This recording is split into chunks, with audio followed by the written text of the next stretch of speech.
Streitkraft, verdirbt uns das Geschäft und vergibt die Maßnahmen der Polizei, die täglichen planmäßigen Razzien zur Ergreifung des Kindermörders, hindern unsere Tätigkeit in einem kaum mehr ertragbaren Maße. Wir müssen ihn fangen. Wir selber.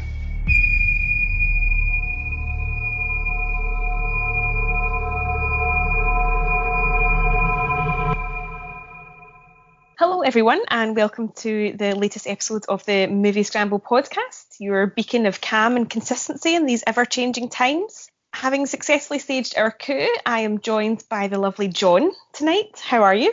Very well, yes. The lockdown is starting to become a bit of a bore. Even I am getting a bit bored, which is very unusual because I've got a very high tolerance for sitting about the house watching films. Even I actually want to go out now, so it must be getting bad. But your hair and your beard are looking so luxurious, so that's one bonus of this lockdown, right? Yeah, well, absolutely, yes. The beard is starting to annoy me, though I'm afraid it's getting particularly... I have become the butt of several jokes in my own house. I'm no longer respected in my own home, which isn't much of a change from before, but... I just assume with the authority you wield over these podcasts that transfers into all aspects of your life. It's all smoke and mirrors, both in the podcast and in real life. So in this episode, we are discussing Fritz Lang's 1931 serial killer drama M. The film is set in Berlin and it centres around the increasing efforts of both the city's police and their criminal underworld to try and catch a serial killer who is targeting children. This was Fritz Lang's first sound film ever and stars the wonderful Peter Lorre as the evasive killer Hans Beckett. This is also one of the last films that Lorre and Lang worked on together in Germany, as they both had to flee fairly quickly when the Nazis came to power and made their lives and their art increasingly difficult. It's a film that has only been remade once, I believe in 1951, in an American remake, but I actually think it's a film that has lots of themes that are very prevalent and very interesting still to this day. And I think it's a film that for its time was probably quite shocking and quite taboo given the subject matter, and also had a lot of really interesting cinematic techniques that were very, very new to the industry. Having watched this recently, John, what are your thoughts on the film? I was completely blown away by this film. I had never seen it before. I watched it pretty much 7 or 8 days ago. I had it sitting on the shelf for about a year or so. It was a gift from a friend on one of my birthdays, and the chance to watch it sort of came up in our discussions about German films. I was just blown away by it. I thought it was a fantastic piece of work, considering the age of it. It felt very fresh and it felt almost timeless because of, as you have just pointed out, the way that it was shot, the themes of it, and the way that it was staged as well. It was a fantastic piece of work. What was your impressions of it going back to it? Obviously, you have watched it, I would imagine, a number of times. What was it like for yourself? Do you know, it was one of those films that I haven't seen it in a long time, probably since uni or so. And when I stuck the Blu-ray on again, I couldn't stop. This is going to sound really weird. It's a weird reaction to have about a film about a child serial killer. But I was really, I couldn't stop smiling. I was absolutely engrossed by it. I was like, for a film that is, made in 1931, I couldn't get over how masterful it was. It was really powerful, really emotional. And I'm kind of surprised it's not been remade a few more times than what it has, but I'm glad that it hasn't. It's held together beautifully by Peter Lorre's performance, his huge, big, expressive eyes that obviously came to use in sort of comedic roles later on, but really serve him well here. There's a lot of sort of jokes and really dark humour sort of peppered throughout, that sort of Teutonic sense of humour that they can even have a giggle even when there's a serial killer on the loose. But from the moment it starts and you're introduced to Lorre's character only in shadow, there's just chills. You're like, oh, this is going to be good. And he, whistles that little piece of music wherever he goes. And as soon as you hear it, like, you do start to get a wee bit tingly. You're like, something bad's going to happen because there's the shadow and there's the music. And it really sort of, helps you piece it together. It's just a kind of masterstroke in how to build up tension whilst actually for 1931, I reckon that was quite shocking to actually get to know the serial killer without them being a sort of pantomime villain. Yes, actually for the majority of the runtime, well, from my point of view, you weren't entirely sure who was the serial killer, because every time you saw the figure at first, it was in shadow. He was whistling, but any time that you saw the Peter Lorre character, he never appeared. Even when there was whistling on screen, you didn't actually see his lips actually forming into any sort of whistle or anything. So they played it very close. Peter Lorre can't whistle. Ah, well, Just well, a tiny that would wee. explain it. But there was always a little bit of a doubt about it in terms of, is it him, and why is he actually doing this? Now they start to go into certain elements, like I say, there's maybe about a third of the film concentrates on his character, and you're with him while he is walking about in the streets, and later on when he's actually getting pursued by certain elements of the local society, which we'll touch on in a couple of minutes. You do feel a certain sympathy for him because he's an outsider. He's an awkward wee man, basically. I know I shouldn't say that about somebody, but he is. He's just that wee bit awkward. He's not quite in tune with everyone around him. Everybody seems to have a purpose around him. They're going on with life. It's very busy. It's obviously a bustling city, but he seems to be almost very sort of detached from it. And it's now we can look back and say classic serial killer trope, but then it must have been something entirely different, because there couldn't have been that many serial killer films made round about that time at all. Yeah, absolutely. And initially, although kind of Fritz Lang sort of distanced himself from this title, in the German release of the film, the title was The Murder Amongst Us, not to be confused with a film that came out in 1945 with the exact same title. That's a World War II drama. But he had initially sort of had that as a kind of tagline, because he just wanted to sort of show the innocuousness of this character, of how, as you say, he's just this kind of awkward wee guy going about the streets, but nobody really pays attention to him, because in their head, when they're looking for this serial killer, they're expecting some big brute or a monster, not, the guy in the kind of the gentle raincoat and the hat who's just kind of popping about from shop to shop, and as you say, kind of looks a bit odd. But he's not even the stereotype of what the villains looked like in films at that time, and they very much were these big strapping men who were, usually tying maidens to railway tracks or whatever. That's probably a wee bit earlier than that. But he doesn't even fit into that kind of build. And of course, Peter Lorre being an Austrian, even his pronunciation of the German marks him out as different to everybody else in the film. Not that I have an ear to pick that up. I obviously I can't take credit for that. That is just a fact that he is obviously got a different accent. But I loved the dark and light the whole way through it. It was funny, it was sad, it was tense. There was so much going on, and it, for a film that you would think, it's probably a wee bit ropey, it's quite old, it absolutely grabs your attention from start to finish, because there's so much going on. It's quite chaotic at some points as well.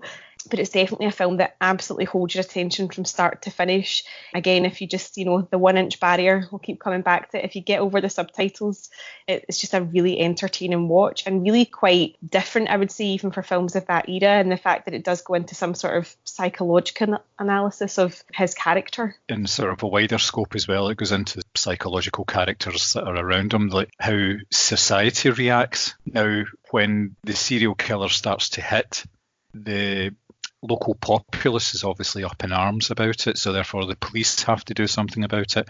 But the counter to that is that because the police are doing something about it, there's increased patrols, they're obviously investigating, it's making life a lot more difficult for the local bad guys. Your stereotypical bad guys, if you like you say, some of these guys are the big burly ones, trench coats and bowler hats. It was quite a combination. So they're all fairly typical, but the way that it showed the two elements and how they worked to try and catch the serial killer, basically the police wanted to catch him because it was an outrage and children were going missing, children were dying. But the criminals wanted to catch him because it was bad for business. It made them look bad.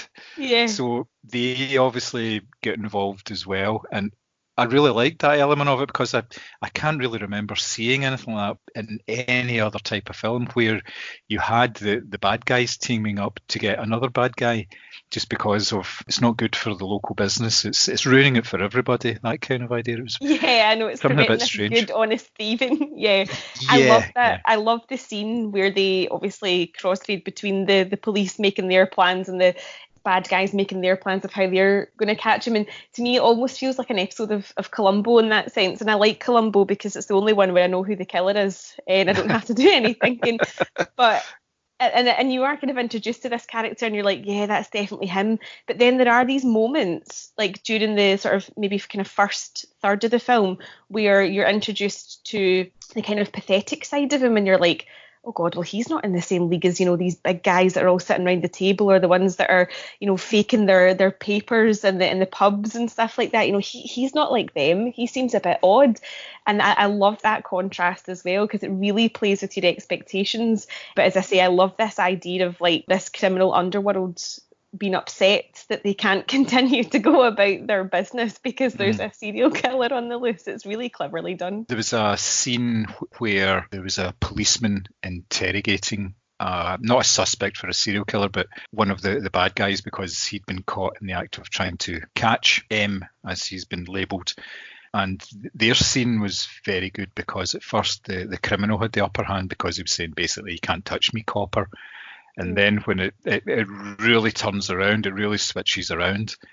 And it was just a fantastic piece of work. It was very, very subtly done, but it was done in such a way that you got the contrast and you got this sort of dynamic that obviously exists between the criminal world and the law and order world as well. It was a smashing piece of work.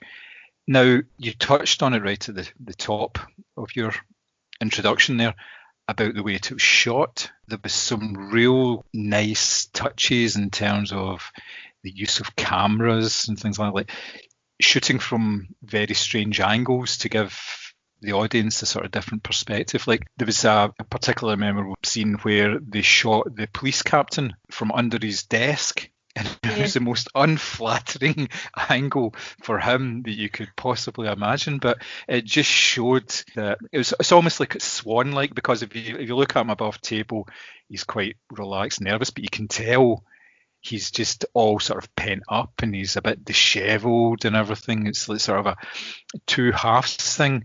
And it just introduces like whole different elements into a film that could have just been a very straightforward tale, if you like.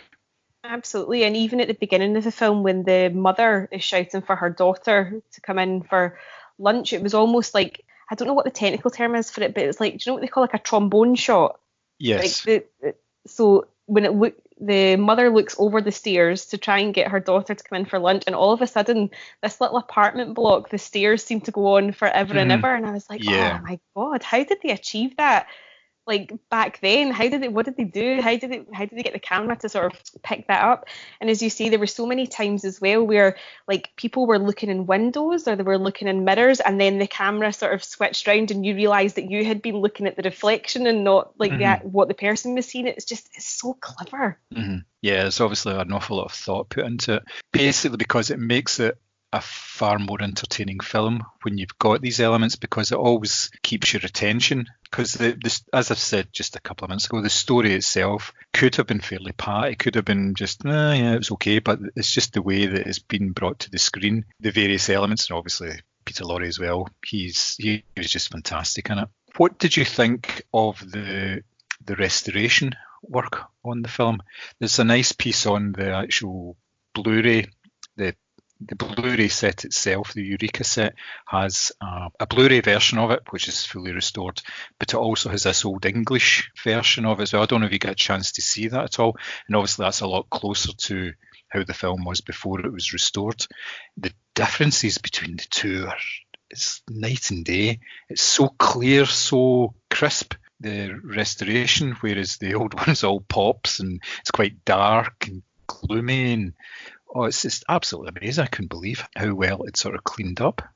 So I haven't watched the original version. I watched the restoration, and I was sort of reading through the booklet that comes with it, and they were saying that there was a kind of earlier restoration back in the early 60s, but they'd added in all this like extra sound, and they'd filled in Lang leaves quite a lot of gaps in the sound on purpose. Do not adjust your TV set, the film is still working, sort of thing. And there's these huge long periods of silence that Lang left on purpose, obviously to kind of let things breathe. And the restoration that came out in the 60s, I think, had filled this all in and kind of ruined it.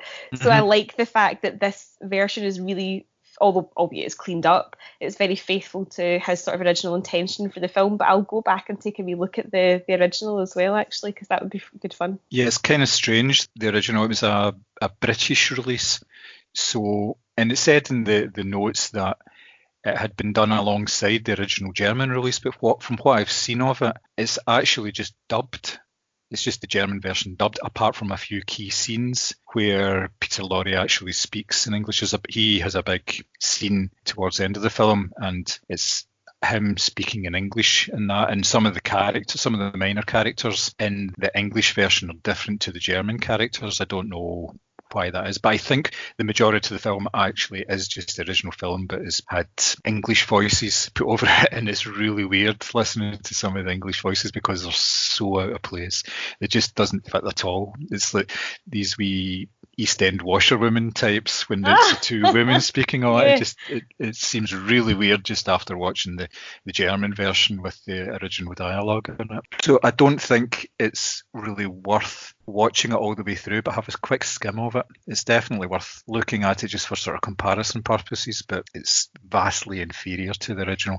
It's like, say, if you can get past the 1-inch barrier, then you're really going to enjoy it. And I do, as I say, I feel like I'm tempting fate here by saying, it's only had one remake and that kind of, went into oblivion. Like, I'm quite grateful that this is a film that's kind of been left sort of untouched, because you can watch it now and the, as we've said, the themes and the messages, etc., every bit as important today as they were back then. And what I like about it is it's not sensationalist. Like, I think if it was made now, you'd probably have to, I don't know, see one of the children getting murdered or something like that. There's absolutely none of this, obviously with strict censorship codes of that era, but actually it doesn't need it, because there's certain little touches in the film that are just enough to sort of, you can use your imagination as to what's happened.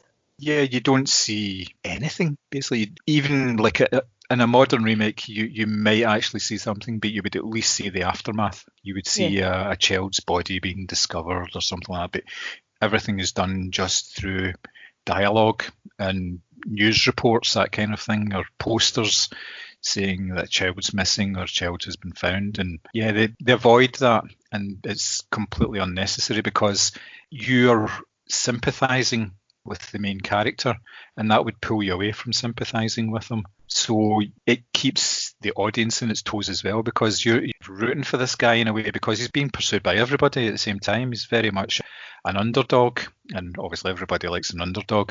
But then if you have a scene where you see him basically, strangling a Wayne, it's going to kind of colour your impression of the man, really. True, that is true. I can't imagine somebody should do like a Scottish dubbed version of it of Peter Lorre saying, "I've strangled a Wayne." Yeah, aye, I could see that actually. I'm sure somebody's thought of doing that at some point or another. I mean, there are moments of it in it that are quite funny though. Like there's the pub scene where the police are trying to, there's a lot of ne'er-do-wells or whatever, drinking and socialising and gallivanting. And there is the scene where they sort of, the camera pans across the table as to what they've collected from speaking to all these people. And it's like, cutlery from somebody's house. Obviously, it's really fancy. Yeah. Papers, furs. There's like two big foxes lying out. And there is these moments that do really make you laugh because they're so ridiculous, and then something else will sort of pull you back in. And I really think that, for that reason, even just tonally, Lang was so ahead of his time, because it's just, it really it'll make you laugh and it'll pull you back in and it'll make you feel sorry for someone, and the next minute you're like, oh no, that's bad, you can't empathise. It's really conflicting the whole way through. But the pub scene really stands out because it's just this ridiculous table full of stuff that they've obviously managed to get back off of all these thieves, and it's just ridiculous. The two big foxes really stick out in my head because obviously they're just lying there across the table, but it's just these ridiculous moments where you're just like, that is hysterical. It's funny now, it was funny then. Yeah, and there's obviously the blind man as well, who he identifies through the tune he's whistling, but then when he identifies him later on, he's not whistling any tune, he just goes up and touches him and goes, "That's the fella." And you go, how do you know? I know. I know. You could at least got him to whistle or something to see if it was. I know, because it's. But there are so many wee moments like that, though, that you're just like, this is. I mean, it's, as I say, it pulls you kind of out of the seriousness of it, and it does make you laugh. But then 2 seconds later, you're straight back in. And I think it's a film that actually more people should watch, because the performances are excellent as well. Like, contrary to, again, a lot of the performances at the time, this is not hammy. It's not, the ridiculous, your Laurence Olivier 2 grey lines down your face, that sort of oily makeup. It's very natural. It's really, I think I'm pretty sure I read that Lang actually did use a lot of actual beggars and thieves to make up that kind of final scene. So everything's very naturalistic, and it's not over the top. If people are maybe thinking that would put them off, it's just, it's very, the performances are very straight. That makes sense. Absolutely, yes. It would be a film I would recommend to anybody to watch. I think it's a bit of a masterpiece, and just a bit surprised that I've never watched it before now, because I really did enjoy it. I just can't believe there's a film that I've seen that you guys haven't. I'm sure there are others out there. I'm going to make a wee line on the wall somewhere. There's that's the first one. So you would recommend it then? Absolutely. And if you adhere to the guidelines in the Eureka Blu-ray, you have to watch it at a certain aspect ratio, because it does actually say that it would be a travesty if you watched it any other way, and those are some pretty strong words. Yeah, you don't often get that in instructions, do you? I did see that. Yes, I think that may be one of their standard things. They're very particular about that, but it raises a chuckle, doesn't it? Absolutely. So that's a recommend from me and a recommend from John. We are going to take a look at our top 3 films about serial killers, just to sort of tie into this theme of the child serial killer. So, John, why don't you go first and tell me your pick? My first pick is a 2016 supernatural psychological horror film called I Am Not a Serial Killer, but it features serial killers. Basically, the story behind this one is it's a teenager in a small Midwestern town called John Wayne Cleaver. He's been diagnosed as a sociopath, and basically he's somebody to watch as a budding serial killer. He has the tendencies, he has all the markers for it. Now, in order to try and stop this from happening within himself, he's obviously on a wee bit of medication, and he goes to see a psychiatrist. Now, this isn't really helping him very much, because he starts to think that one of his neighbours, who is played by the excellent Christopher Lloyd, is a serial killer, an old man called Crowley, and he actually sees Crowley in the act of killing somebody. Now, it's very unusual the way he does it, because Crowley kills the man, takes his lungs and puts the lungs into himself. Immediately you're going, whoa, wait a minute, what's going on here? Is this all in his mind, or is this real? And from there on, you're following the young John Wayne, looking for Crowley, trying to figure out what's going on, and watching him as he commits other murders. Now, you don't really know what's happening. Is this all just a complete fantasy, or is it real? It's a creepy, creepy film. It's very, very dark indeed. You're twisting and turning all the way through. You don't know what's real, what's imaginary. Could all be real. I'm not going to say, because you should see it. It's an excellent movie. It's one that got very little attention when it was released. I think it's maybe a week or two actually in the cinemas, and then it just died a quick death. Yep, can't say anything more about it. Just really need to go out and see it. Yeah, no, as I said to you earlier, I haven't seen it, but I watched the trailer and it did have me intrigued. I like Christopher Lloyd. I think he can do creepy and weird quite successfully. So, yeah, that's definitely one that I need to try and look out for. Your first pick then? So, it should be no surprise to anyone that knows me that I rave about this film sort of periodically. My first pick is a 2017 Mark Myers film, My Friend Dahmer. And, spoiler, it's about Jeffrey Dahmer, but not as you would think. And that's why I like this film. I now present to you, Jeffrey. For this, I'm Jeffrey. Okay, then I present to you Jeffrey Dahmer in his command performance.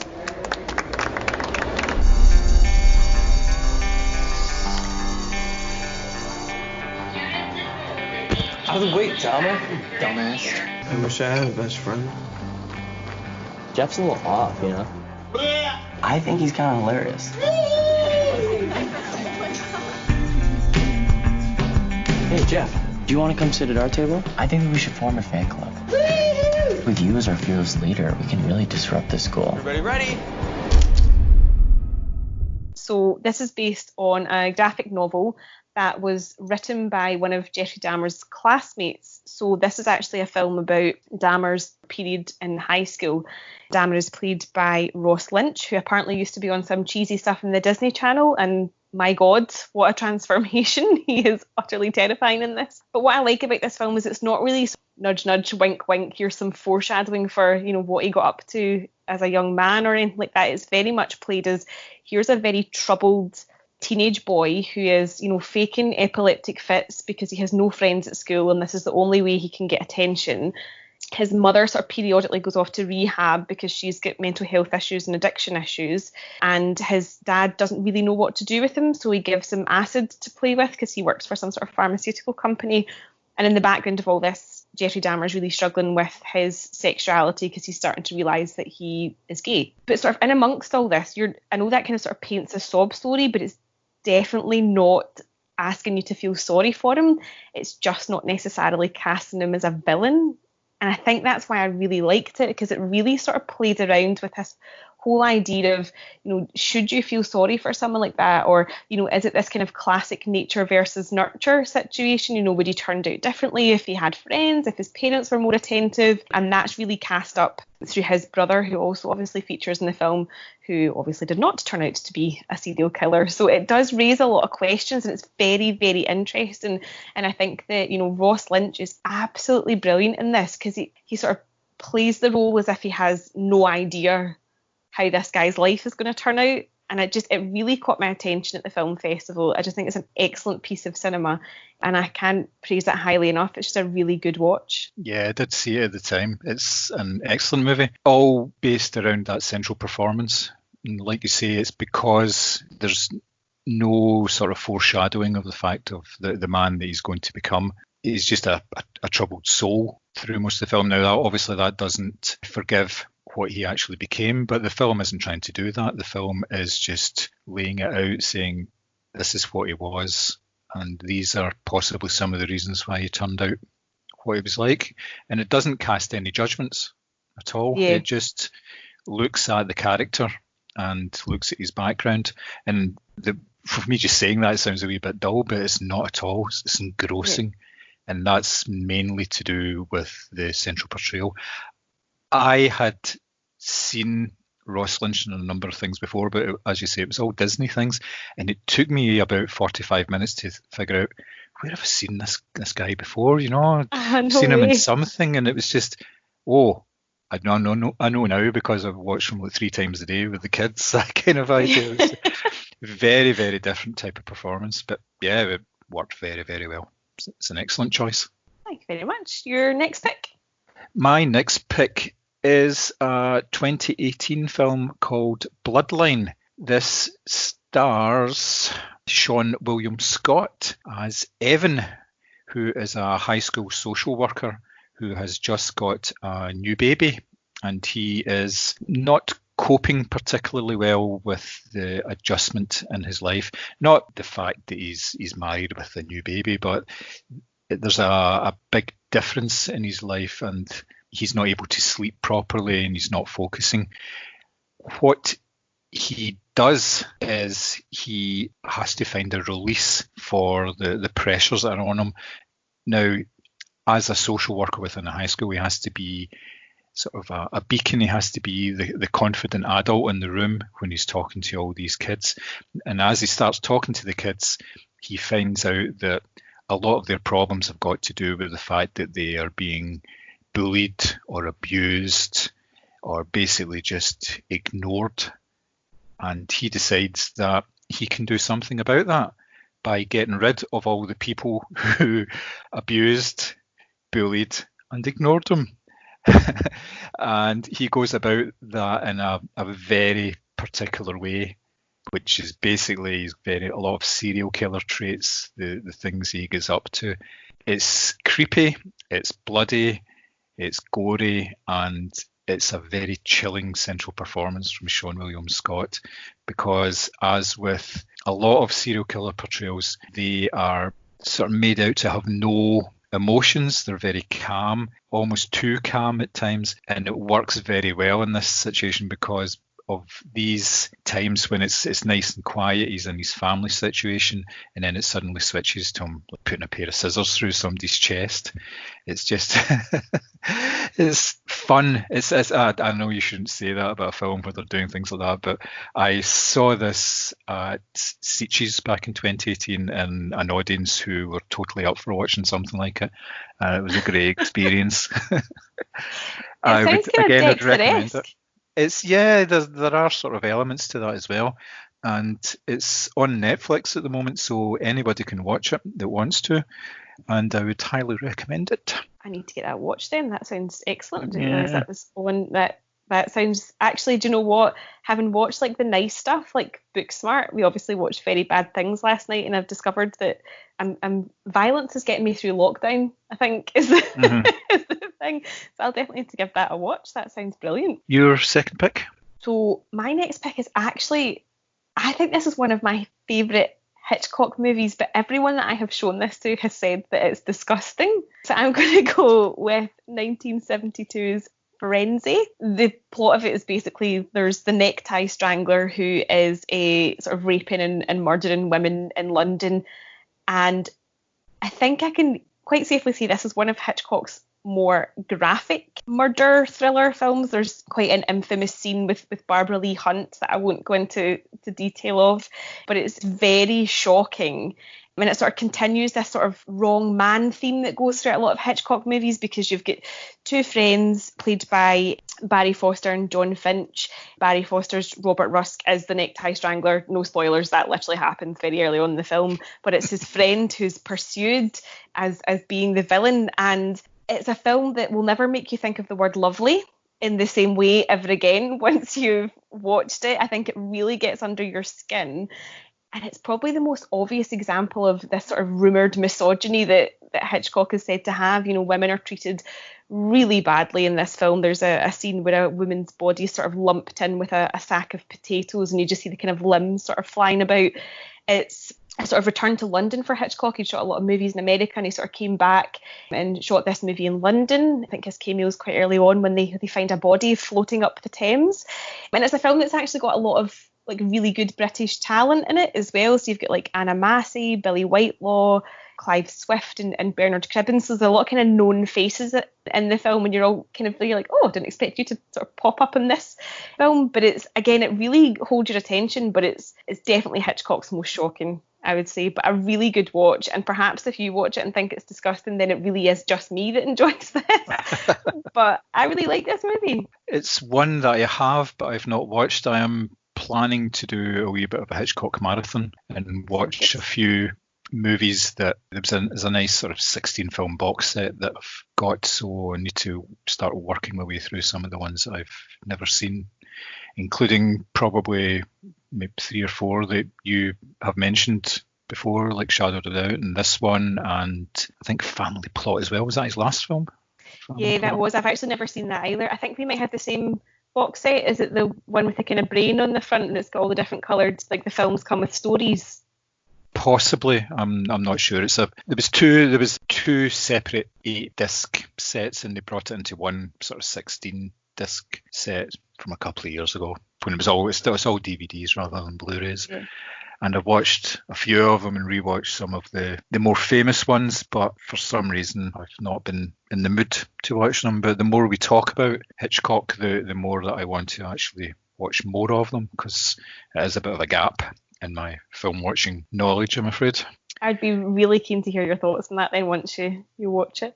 Your last pick? My last pick is a bit of a weird one in terms of serial killers, because it's actually a comedy. It is Arsenic and Old Lace from 1944, a Cary Grant film of all things. Darling, how did he die? Oh, Mortimer, don't be so inquisitive. The gentleman died because he drank some wine with poison in it. Well, how did the poison get in the wine? Well, we put it in wine because it's less noticeable. When it's in tea, it has a distinct odor. You mean you put it in the wine? Yes, and I put Mr. Hoskins in the window seat because Reverend Harper was coming. Oh. Now, obviously, Cary Grant isn't the serial killer, and it comes from the director Frank Capra as well, who, again, you wouldn't expect his name above the titles of a serial killer film either.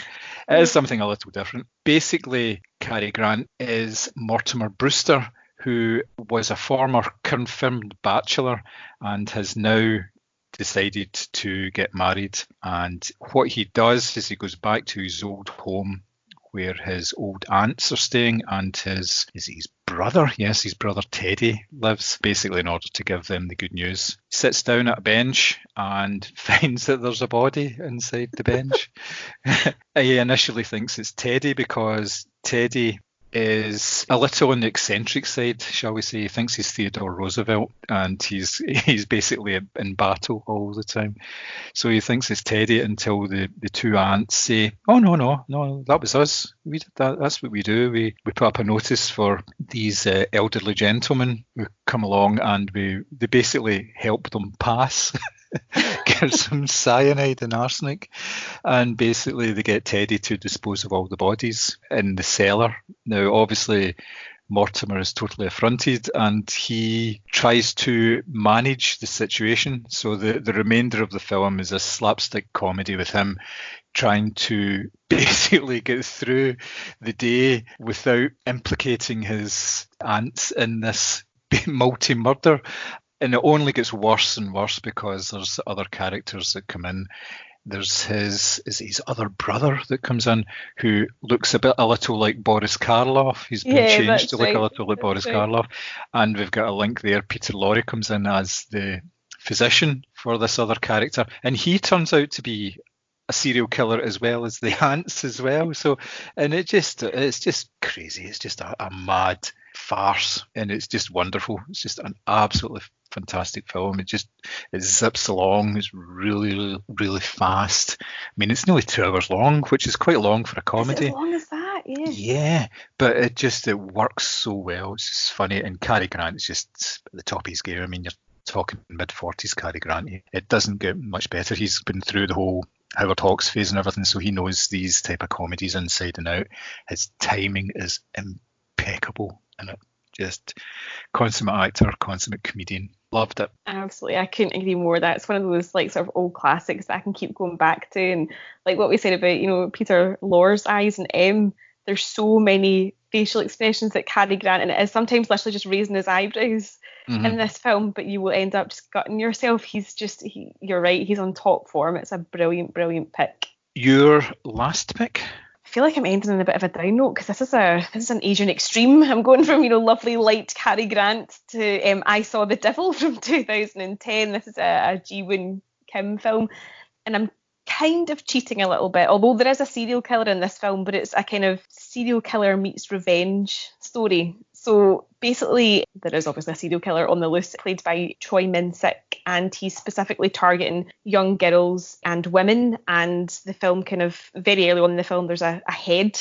pops up in a river, and they've sort of realised that this is more than one murder that's happened. And his sort of latest victim is a young woman, and her fiancé is a police detective, played by Lee Byung-lin, I think, if I remember correctly. And he decides that he's going to take on this serial killer using all of the skills that he's acquired as a detective, both physical strength and sort of mental mindset. And it's this real cat and mouse game the whole film. Meanwhile, this serial killer still, clocking up kills as this goes along, and he's, trying to keep up with him because he's so desperate to avenge his fiancée.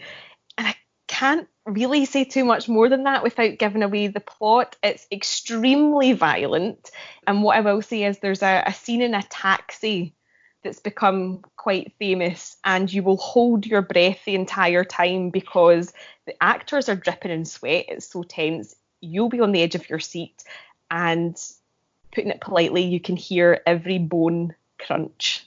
But that's honestly as much as I can say without giving away. It's a really clever film that will really keep you on the edge, and there's going to be so many moments you'd be like, why did he do that? But I can't say too much more because it'll give it all away. But it's a brilliant film. But as I say, it's quite violent, quite extreme, but a really good watch. Yeah, it's definitely one that you don't want to give too much away. It's less of a watch and more of an experience, I think. Yeah, You're right on that. You kind of just sit there going, oh my God. But there's lots of changes in tone and everything. There's lighter moments, but there's obviously some very, very violent elements to it as well. I would recommend this film for anybody that kind of likes Asian cinema. It's one of these high watermark films from there as well. Yeah, definitely. Very, very good choice indeed. Well done. Absolutely. So, I mean, that's, us looking back on a film from, what is it, maybe, what's 1931 from now? Like 90 years ago? Mm-hmm. Plus all these different films from throughout the years. That was really quick maths, and I'm sorry, Mum, I should have paid more attention in school. But actually what you and I have been talking about, and what I think most people are looking forward to, is new releases. And there is some hope in the midst of this pandemic that perhaps UK cinemas might be able to open towards the end of June, providing that the staff are safe and, we can adhere to social distancing within the sort of actual cinema theatres themselves. Is that something you would welcome, John? What are your thoughts on that? Yes, obviously I haven't had the chance to go to the cinema in several months now. Trying to think back to the last films that I saw. It would have been tail end of the film festival, and all the films like The Invisible Man and things like that, and Fantasy Island were the last sort of films that managed to catch. So yes, I think it's a good idea, and it's looking like, well, initially it's looking like if the cinemas do open, it's going to be under quite strict conditions, and the same as any sort of workplace, and social distancing is going to be in effect, which will make it interesting because there'll be a high demand for Absolutely. People wanting to go. And the word on the street is that it's going to be the Christopher Nolan film Tenet is going to be the first big blockbuster out of the gate after things open up, if it does obviously open up at the end of June. To date, he has not cancelled or postponed the release of that film. There's been several news reports saying that they're holding off until the last minute in the hope that it can be the blockbuster to sort of kickstart things again, because they know a Christopher Nolan film, especially a big budget one that's full of action and a great deal of mystery, will put bums on seats. Obviously bums on seats 6 feet apart, but still bums on seats. It's going to be interesting though, because what they're talking about in terms of cinemas, obviously there's a 2 metre distancing, so it's going to be every second row is going to be empty, as well as basically every third seat or something is going to be empty. So sorry, you're going to have 3 seats between 2 people, so it's not going to be quite the same atmosphere, but at least it's something. What do you think? Yeah, no, absolutely. That gives me like one tiny little bit of hope to cling on to. I mean, I pre-booked my No Time to Die tickets as soon as humanly possible, and obviously all of this kicked off fairly soon afterwards, and I'm quite gutted about, I mean, I wrote a piece for the site today about how much I actually just miss the, like, it's going to sound really cheesy, but the kind of community of it all. I love going to see, especially the big releases like, No Time to Die, Wonder Woman and Top Gun are the ones that I can think of, on Fast and Furious, that have all been delayed quite substantially. And I do really miss that kind of group experience, because as much as we can watch stuff in the house, I feel like there's always distractions, whereas cinema is like a commitment. Mm-hmm. So if we could get a Nolan film to kick things off, then my God, that would be some comeback for cinema. I don't care how far apart I have to sit from anyone. I just want to see that on the big screen. So here's hoping that things continue to progress well and that we can actually do that. That would be so exciting. Yes, you might even see some releases being brought forward if social distancing measures are actually in place. So there's hope, yeah, because there's going to be a few gaps in the release calendar, because some films, as you say, like No Time to Die, that's been pushed back to November, I believe. Yeah. And other films have actually been pushed back a year. So there's gaps in the calendar that could quite easily be filled by films moving forward, and they would get an awful lot of publicity for doing that as well. So yeah. Absolutely. And I think, initially the worry was they couldn't do like the press tours and the premieres. Like, I'm at a stage where I don't even think these films need that. people are desperate to consume cinema again, and I think they would do an absolute fortune even without the whole kind of, press tours and junkets and on every chat show known to mankind. At this stage, I don't even think they need that. I think people are just excited to see them in the cinema. Mm-hmm. Yeah, definitely. I'm looking forward to it. I obviously tend to go to cinemas after work and things like that, so it's still reasonably quiet, but I do enjoy the experience of watching something on the big screen, and there's no interruptions. Like you say, there's nothing quite like it. It is a communal experience, even if it is only 5 other people sitting in a cinema in Parkhead in Glasgow. But it works. It definitely works. Yeah, absolutely. Well, that is us coming to a sad end of this latest podcast. I know you guys will all be crying out for more, the dear listener that we have. If you want to get in touch with us, if you've got any ideas of films that you'd like to see us cover, maybe it's an old classic that you love or something that's out on streaming services that you think we should chat about, please get in touch with us on all the usual social channels. We are at Moviescramble, and I believe I'm going to fuck up our email address, but I think it's podcasts@moviescramble.com. podcasts@moviescramble.co.uk. Damn it! So that's us signing off, and we will see you on the next episode. Bye. Bye.